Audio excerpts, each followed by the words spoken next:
நீலகிரி மாவட்டம் குன்னூர் மேட்டுப்பாளையம் மலைப்பாதையில் ஓட்டுநரின் கட்டுப்பாட்டை இழந்த கார் 20 அடி பள்ளத்தில் கவிழ்ந்தது. கூடுதல் விவரங்களை வழங்க செய்தியாளர் ஜான்சன் இணைந்திருக்கிறார். ஜான்சன், 20 அடி பள்ளத்தில் கார் கவிழ்ந்து விபத்து ஏற்பட்டிருக்கிறது. காரில் பயணித்தவர்களினுடைய நிலை என்ன? பூங்குழலி, அதிகாலை வரை இந்த வாகனம், அதாவது மேட்டுப்பாளையம் குன்னூர் சாலையில் லால்ஸ் நீர்வீழ்ச்சின்னு இருக்கு. இந்த இடத்துல பொதுவாக மேகமூட்டம், அதாவது பனிமூட்டம், மேகமூட்டம் இங்க அடர்த்தியா காணப்படும்.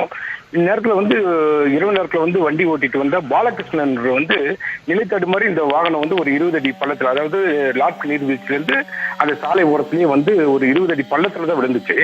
இதனை தொடர்ந்து உடனடியாக தீயணைப்பு துறையினருக்கு தகவல் தெரிவித்த பேர்ல அவங்க உடனடியாக ரெஸ்கியூ பண்ணி 4 பேர், அதாவது பாலகிருஷ்ணன் கூட விஜயா உள்ளிட்ட 4 பேரை காப்பாற்றி குன்னூர் மருத்துவமனைக்கு கொண்டு வந்தாங்க. இதுல பாத்தீங்கன்னாக்கா இந்த சாலை மிகவும் அகலமா இருந்தாலும் அந்த வளைவுகள்ல அதிகபட்சமான மேகமூட்டம், பனிமூட்டம் தொடர்ந்து எப்பவுமே இருந்திருக்கும். அந்த இடத்துல எஸ்டேட்ஸ் இருக்கனால அதனால நிலைத்தடுமை இந்த வாகனம் விழுந்து விபத்து ஏற்பட்டதா காவல்துறை தெரிவிக்கிறாங்க.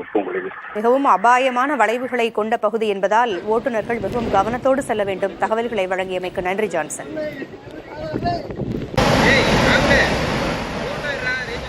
சார்,